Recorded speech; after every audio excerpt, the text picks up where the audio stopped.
Keep in mind that these were people who believed that the party was everything in their lives, right? Their whole source of meaning was the party. There was nothing meaningful to them outside of the party. So, in a sense, my book is also about communism as purpose, as meaning, right, for these individuals. And so, what that means is how the party characterizes what you did in the past is absolutely existential.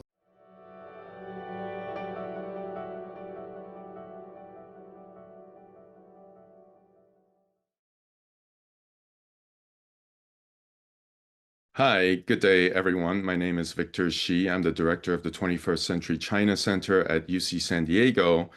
And today I'm very happy to be in conversation with Joseph Torigian, who is associate professor at American University and Hoover Research Fellow, and of course, the author of the new and exciting book, The Party's Interest Comes First, which is a biography on Xi Jinping's father, Xi Zhongxun. He very quickly, by the way, he also is author of another very good and in-depth book on authoritarian politics titled Prestige, Manipulation, and Coercion: Elite Power Struggles in the Soviet Union and China After Stalin and Mao. So even though we know the Xi Zhongxun book is a bestseller right now, I also would urge people to read the first book, which is also very revealing.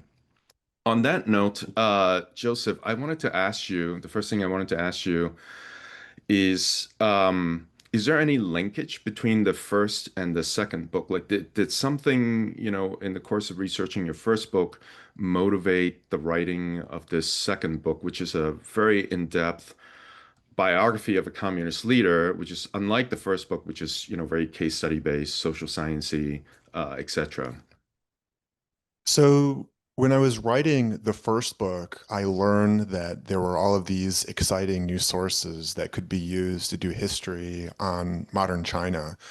And I learned that through a common mentor of ours, Victor. I'm sure you know who I'm talking about, Roderick McFarquhar. And he was a big inspiration to both of us. And when I was doing my PhD at MIT, which is what eventually became Prestige, Manipulation, and Coercion, what I really wanted to do was take this really rich, historically grounded style work that McFarquhar did, but also figure out a way of talking about it that would highlight what was interesting theoretically. So I also had Kathleen Thielen on my committee. She, of course, is a historical institutionalist. So I tried to take those two things together in a way that could do justice to the historical record, but also say what it was all about in terms of how we think about succession, how we think about the nature of political contestation.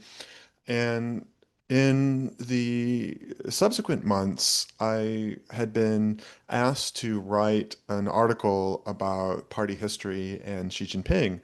And I thought, well, what I'll do is I'll write about his father because I could draw upon what I had learned writing the first book, and also about Xi Jinping to the extent that I could write about him as a member of his generation, as a product of the party history that he witnessed.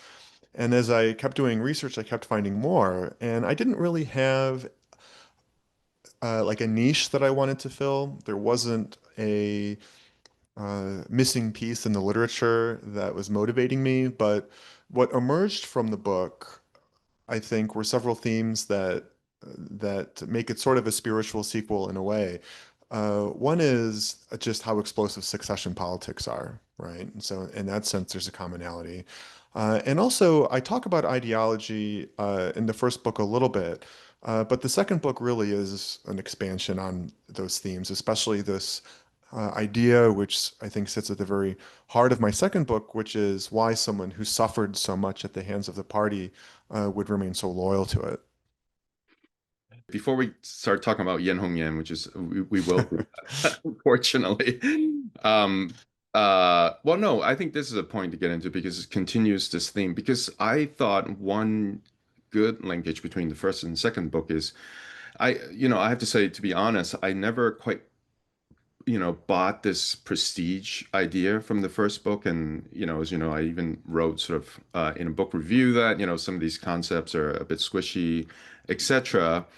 But here there is a case where I think it is about some kind of prestige, is this very long debate between Zhu Lizhi, Yan Hongyan on the one hand, and then Xi Zhongxun and people on his faction on the other hand, over it wasn't that debate mainly about Liu Zhidan and whether it was right to accuse him to be a bandit before the First Front Army arrived in Yan'an back in 1936. And this debate basically lasted for decades, all the way until the 1980s and maybe even beyond, actually.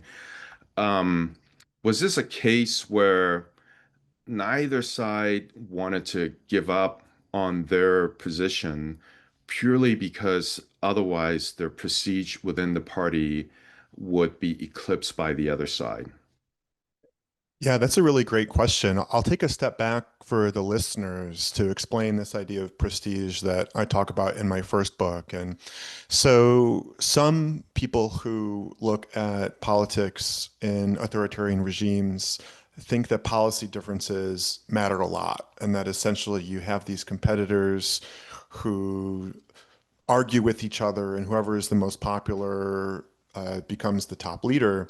And looking at both the Soviet Union and China, one of the most striking new findings that I think the evidence shows is that when you join the revolution, what you did during the revolution, how your contributions were characterized, were really the coin of the realm, which meant that compromising material, character assassination, whether you were arrested and what you might have done when you were arrested, whether or not you led a campaign that was disastrous, those types of things were real vulnerabilities. And so it's partly a power thing, right? In the sense that I think you have this 论资排辈, right? That your hierarchy within the party is supposed to reflect those types of things. But keep in mind that these were people who believed that the party was everything in their lives, right?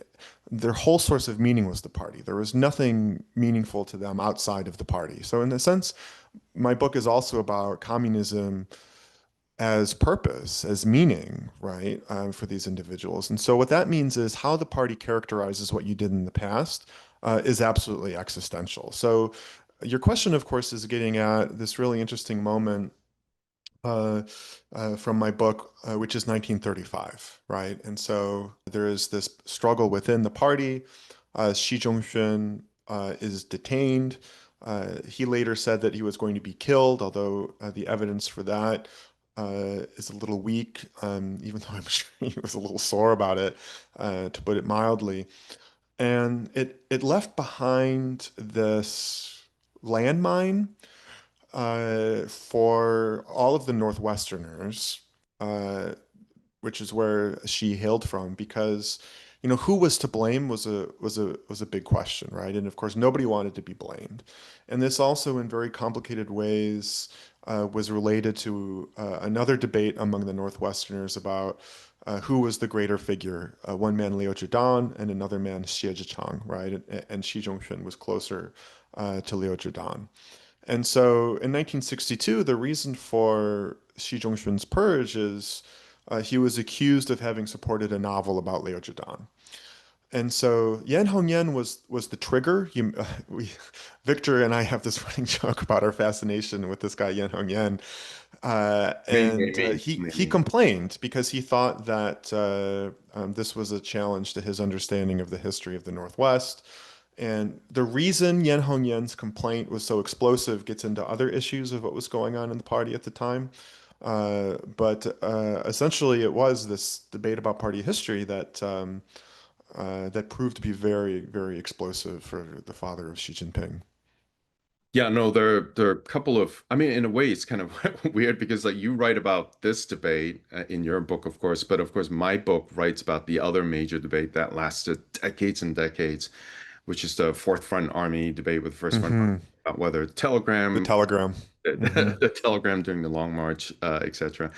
Um, so let's take a little bit of a step back. Yes, I think you're right. It's like one of the main arguments of your book is that senior communist officials, their whole lives, is encompassed sort of by the entire Chinese Communist Party. Would you say, I mean, knowing what you know about China in the 1920s and 1930s, what set the Chinese Communist Party apart from all the other rebel and bandit organizations that were active in China at that time?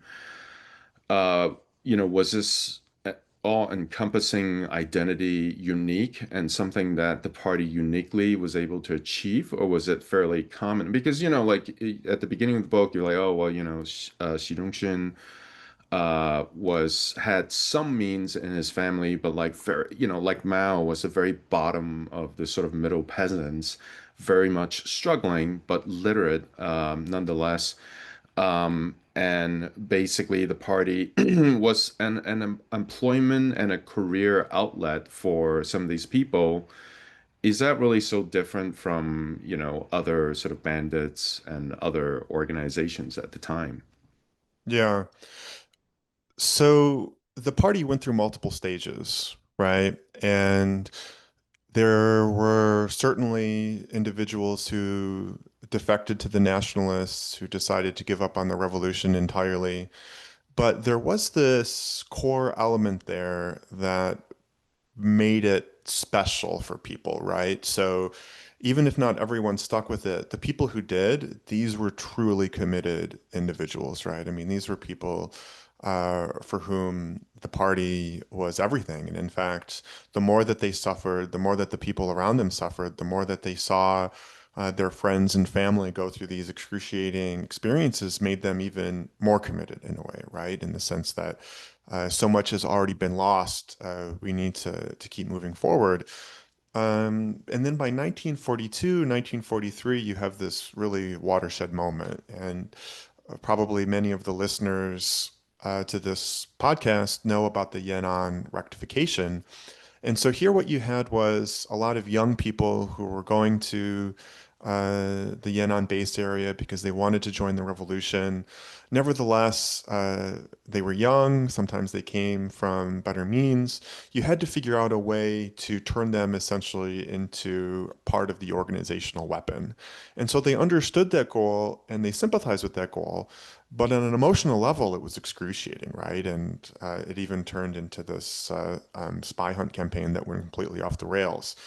And then after that, really, you had a true Leninist party where Mao was unambiguously seen as the core. He was seen as a manifestation of a sort of world historical inevitability for China as it rose back to its what everyone believed was its rightful place in the world.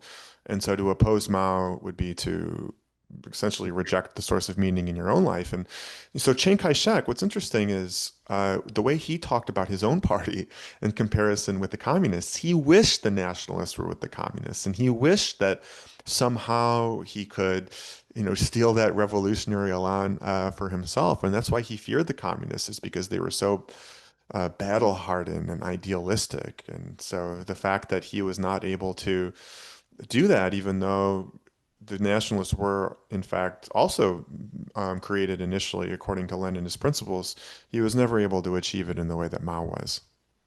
Yeah, they couldn't be as brutal as the communists were. Although by the Yan'an period, also they were less brutal than in the AB Tuan period, which was like extremely bloody. Yeah, but that's a different topic.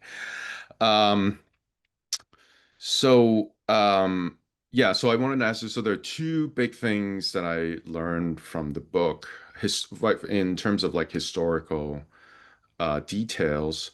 One is the Guangzhong experience, and I never knew that Xi Zhongxun was a yibasho, really in charge somewhere. I mean, later on he was in the Northwest Bureau, so he was also yibasho over there. But in terms of local government, this was, I believe, his only extensive, leading experience at the local level until, Guangdong, of course, much later on.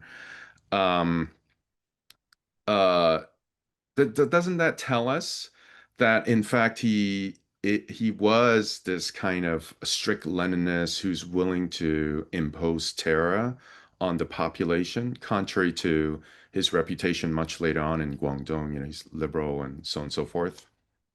Yeah, there's an interesting I don't know what to call it, rhyme or parallel or whatever, where so he is the number one boss in the Northwest, which is Hmm. the cradle of the revolution.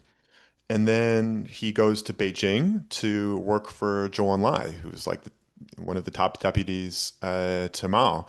Then after the Cultural Revolution, he is the number one leader in Guangdong, which is the launch pad for reform, right? Hmm. And then he goes to Beijing and he's the right-hand man to Hu Yaobang, who's like the chief implementer to Deng Xiaoping. And, both of those tours of duty in Beijing ultimately end in one form of disaster or another. And it's interesting to compare what he was doing, right, in the Northwest with what he was doing in Guangdong.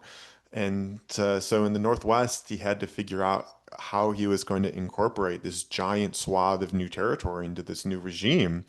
And I was able to get a lot of primary sources from this period in which Xi Zhongxun comes across as very Stalinist, as very bloody, right? And so he essentially believed there was like a right number of people to kill. He thought in terms of quotas, right? Now, he doesn't seem to have been especially bloodthirsty in a relative sense compared to the other bureaus, but it shows that creating a new regime is hard. And then he goes to Guangdong many years later, and he has a different problem, which is that the revolution in many regards has failed, and like people are literally fleeing the revolution to Hong Kong, right? And so he has to figure out what went wrong and what to do about it. And then he goes and does it on a bigger scale when he moves to Beijing a few years later. Yeah, no, because from what I remember, as I was reading the chapter on Guangzhou, I almost thought it's like, wow, this is, basically what happened in China in the first 5 years of Xi Jinping's rule. You have this some kind of mini purge. Then there's like a lot of propaganda. Then there's a spy hunt. Basically, um, was there any effort in the, especially in 1950s when, Xi Zhongxun was high level official to kind of write up the Guangzhou experience as one of the models of governance or something like that that might have influenced Xi Jinping, a young Xi Jinping, or like any sort of discussion of like internal family discussion of like, this is how you properly do it, as your father did in Guangzhou. Yeah, that's a great question. I am not privy to the conversations that Xi Jinping and Xi Zhongxun had about the meaning of party history, but I do know that they had a lot of heart-to-hearts. Hmm. And I do know that Xi Zhongxun was impressed by his son in two ways. One was his toughness, right? The fact that Xi Jinping was a sent down youth in the Northwest for a very long time in a very poor region. And he also was impressed by Xi Jinping's ability to take complicated ideological ideas and explain them in a way that people understood, right? And Xi Jinping himself, interestingly enough, he wrote this letter to his father shortly before Xi Zhongxun died, in which he listed the things that he wanted to emulate that he learned from his father. So we can look at that kind of thing. We can also try to draw our own lessons from Xi Zhongxun's life and look at what Xi Jinping is doing and, try to figure out what that meant. And I think that, most unambiguously for Xi Jinping, his father's life is essentially one, my father was still loyal despite everything. How could I give up on that kind of cause, right? And so he wants to figure out how to save the revolution. And as you know, Victor, as you've written about, during the Hu Jintao era, there were fears that coming apart, right? That it was going off the rails and that something needed to be done. And then, of course, the question is, what do you do? And so what Xi Jinping at least says he's doing, first of all, is that to break this cycle of one dynasty collapsing after another, you need to continuously baptize 5,000 years of traditional culture with the legacy of the revolution, right? And so red jeans and going back to the idealism and using party history as moral education, that's all part of what he's doing, right?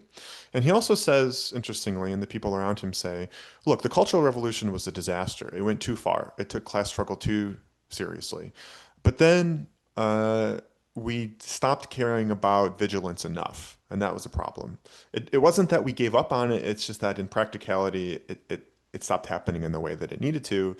And so Xi Jinping is saying, look, we're not going to make the mistakes of the Cultural Revolution, and we're not going to make the mistakes of the Reform era. We're going to find some syncretic approach. And it's based on this idea that you can get the level of struggle right. But as his father life shows, like struggle is an ambiguous concept, right? Like it's not like it's a dial that you can, put it right at the right level, but he seems to think that he can, and how he thinks he's getting it right or wrong, I think is shaped by his father's life. This is like the whole first 30 years, second 30 year concept, right? We cannot neglect the first 30 years, which of course Or the included. second 30, right? Like, he says he's trying to make reform and opening better, Right, right. right? The other thing that I really learned from the book is Xi Zhongxun's relationship with Deng Xiaoping. And this is, I mean, my question is, how did we as a field, like American sinologists, get it so wrong, right? Because I learned, maybe I'm just not reading the right sources in English or something like that. But, like every English source I remember reading was like, oh, Xi Zhongxun was a trusted lieutenant of Deng Xiaoping. That's why he sent him to Guangdong, to pioneer the reform. That maybe that was like what the Chinese were telling all the American sinologists, like that was the case. But in retrospect, I'm like, of course that's not the case. It's totally wrong, because as you point out in the book, and which is something that I knew because I did some research in Xinjiang, was Wang Zhen, who of course was a close associate of Deng Xiaoping, got in big trouble because of Xi Zhongxun, and that created some kind of animosity, which manifested in subsequent decades. How did we get it wrong, and what was the relationship between Deng Xiaoping and Xi Zhongxun? Yeah, so that's a really terrific question. One thing to say is the relationships among these people were so complicated, right? I mean, these were individuals who knew each other for decades, right?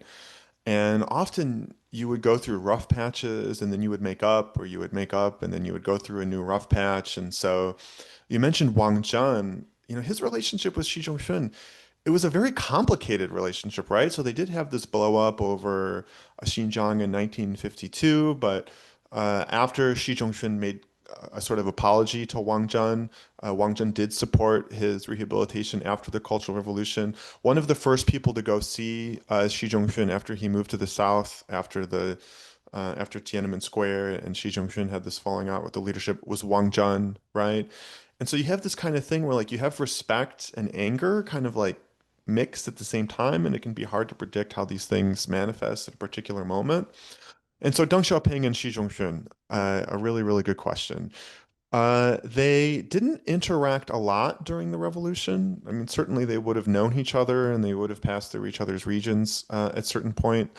The first time they really interacted was over ethnic affairs, actually, right? And so the reason for this is that when the communists moved into Tibet, some of them were from Xi Zhongxun's Northwest Bureau, and some of them were from Deng Xiaoping's Southwest Bureau, and they didn't get along, right?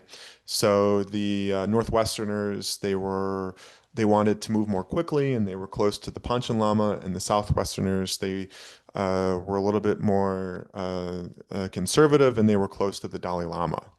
And so when these groups fought it out, they would go back to Beijing, and Xi and Deng, like, they wanted to support their proteges, but they also didn't want to go too far. So they spent a lot of time reining them in, but they also didn't want to completely undercut them. So it was like a delicate game, right? Then they worked together on what they were going to name Xinjiang. And then, of course, you have the Gaogang incident, right? And so Gaogang was another Northwesterner, very close to Xi Zhongxun, seen as a potential successor to Mao. I don't want to go into all the details of what happened, but essentially it went badly for Gao, and Deng Xiaoping was a big part of it. And the person who reviewed Xi Zhongxun's self-criticisms was Deng Xiaoping, right? So it probably didn't feel good for Xi Yeah. Zhongxun. Then you have this really complicated situation later on where you have Xi Zhongxun working for Zhou Enlai at the state council, and then you have Deng Xiaoping working at the secretariat. And so Deng and Zhou, they had a pretty uh, friendly relationship or working relationship. Nevertheless, there was tension between the two. And then by 1959, the Dalai Lama flees. According to party logic, this is kind of a vindication of Xi Zhongxun's views on Tibet. That probably didn't make Deng happy. And then by 1962, Mao was unhappy with Deng because Deng was moving forward in rectification in a way that surprised Mao. And so Deng wanted to win back Mao's trust. And so this novel appears, and Yan Hongyan had gone to work for Deng Xiaoping in the Second Field Army. And apparently, Deng Xiaoping encouraged Yan Hongyan to make this complaint. But in any case, Deng was head of the secretariat, so when Xi Zhongxun was purged, inevitably, Deng Xiaoping was a big part of it, right? It was basically everybody ganged up on Xi Zhongxun. Right. Right, so then the person, as you alluded to, right, the person who sent um, Xi Zhongxun to Guangdong was Ye Jianning. Ye Jianning did not really get along with Deng Xiaoping very well. And then Xi Zhongxun goes to Beijing, and he is not made the general secretary, even though Xi Zhongxun thought that he had the right to be. He essentially went to work for Hu Yaobang, who was much more junior, much more junior. And so my own guess, right, is that Deng Xiaoping didn't trust Xi, but he wanted to use Xi, right? And then, of course, over the 1980s, Xi Zhongxun comes to the conclusion that Deng Xiaoping is a dictator, he's an autocrat. He's furious with how Xi Zhongxun treats Hu Yaobang. And then you have 1989, the June 4 crackdown. Xi Zhongxun was someone who was more skeptical, about violence. He ultimately towed the line. But by 1990, things just weren't working, and Xi Zhongxun went to the south and didn't But return would you until after say, I mean, Deng's death. combining sort of both of our arguments, that people in the party, besides factionalism, which I still sort of believe in, but they're also trying to find someone they could control. And for Ye Jianying was like, oh, well, Xi Zhongxun had all these problems, Liu Zhidan, so on and so forth. I can control him. Because Ye Jianying at that in the late 70s was trying to rehabilitate local Cantonese cadres in Guangdong. And he thought that, and indeed, actually, Xi Zhongxun did quite a bit of that in conjunction with Hu Yaobang. And then later on, even after Ye Jianying died, somehow Deng Xiaoping felt that he could control Xi Zhongxun for, other reasons. Would you say that's sort of the case by the late 70s and early 80s? I've always wondered why Ye Jianning picked Xi Zhongxun, right? And I've asked people who follow this very closely, and they're not sure either. And the reason nobody really knows is they didn't have a historical relationship Yeah, really at all. yeah, And so there could be different, reasons for this. One is that Ye's family really suffered a lot during the Cultural Revolution, right. very badly. And Ye was from Guangdong, and he considered Guangdong to be sort of his territory. Yeah, And so sending Xi was a big deal, right? My own guess is that he knew a lot about Xi's reputation as somebody who was pretty good at his job and was able to handle difficult situations. What's also really puzzling, Victor, is it wasn't just Xi Zhongxun who was sent to Guangdong. Who was his second in command? Yang Shangkun. Now that is a party heavyweight. So to have two party weights in Guangdong at the same time is also something that like suggests that it was such a hairy situation, right? So Guangdong was considered like a Zhongzai like a particularly disastrous place, and it was on the border with Hong Kong, right? And there were all these people right. fleeing, and so it was a big deal. And when Xi Zhongxun like started bumping up against real challenges, Ye had his back, and Hu Yaobang had his back, so it was a big deal, right? And so one of the interesting things you see in party history is that people who once had fraught relations with the top leader or didn't have historic relations with the top leader at all, if you try really hard, you can win them over, right? So when Kang Shang went back to China after spending a lot of time in the Soviet Union, he didn't really know Mao, but he won over Mao by being really, really good at figuring out what Mao wanted and taking it really far, right? But then other people aren't good at that, right? So a little bit of this is political skill, right? A little bit is just how bad your historical antagonism is. It's also possibly the case that if you don't have a close relationship, you're vulnerable, so you need to be even more careful and try even harder, and the top leader knows that. So a lot of these things are kind of That's cross-cutting true. Yeah, there's, mechanisms, and there's like a judgment call here. So this yeah, is what I'm saying is like about how complicated these relationships are, right? And then, there's where you put other people and that kind of thing. right. So Okay, so to wrap up the discussion, because we're running out of time, so Xi Zhongxun from Western accounts at least, always had this reputation of being very accommodating to foreigners. That was kind of his job, also as Guangdong Party Secretary and also the overseas work, or United Front's work. Um, do you think that was purely an act? Or was there, so in the case of Jiang Zemin, I'll juxtapose, like Jiang Zemin genuinely admired Western culture. Like you could say he knew all the songs and all that, so on and so forth. But Xi Zhongxun, do you Yeah. think the accommodation was because he knew that opening was a high policy priority of Deng Xiaoping and and even Ye Jianying himself, that he wanted to do as much as possible, but in his heart, was there any signs in the 1980s that in his heart he actually was not that open to Western ideas, the market economy, et cetera, et cetera? Yeah, that's a really terrific question. So this was someone who, when they were a teenager, spent 2 years doing underground work, pretending to be a nationalist soldier to later convince the nationalists to defect. And then when he was in Guangzhou, he did a lot of spycraft, right? And so a lot of that is hiding your intentions, hiding what you really think. And he was also a member of the Chinese Communist Party, where literally the most important thing you can do to survive is to be cautious and to be careful what you say and to be really, really good at controlling your emotions, right? And so she was could be volatile. He had a bit of a say it, but he had a temper, but not that many people within the party were all that good at dealing with outsiders, right? It was kind of a rare talent, and Xi Zhongxun was one of the few people who could charm people when he wanted to, right? Now, the United Front demanded principles, right? It wasn't catering, it wasn't accommodationist. In fact, if you go too far, the party gets mad at you, if you're going too far in that direction. But ultimately, when he was meeting all these people and charming them, like, was it like how sincere was it? I mean, it's hard to say because he understands the need to be sincere to achieve a political purpose. Now, I interviewed people and saw documents related to the trip that Xi Jinping took to the United States in 1980 that was led by the National Committee on U.S.-China Relations, which of course is the group that's hosting our podcast today. And some of them felt like there was a real connection with Xi Jinping and that, he was touched by many of the things that he witnessed in the United States.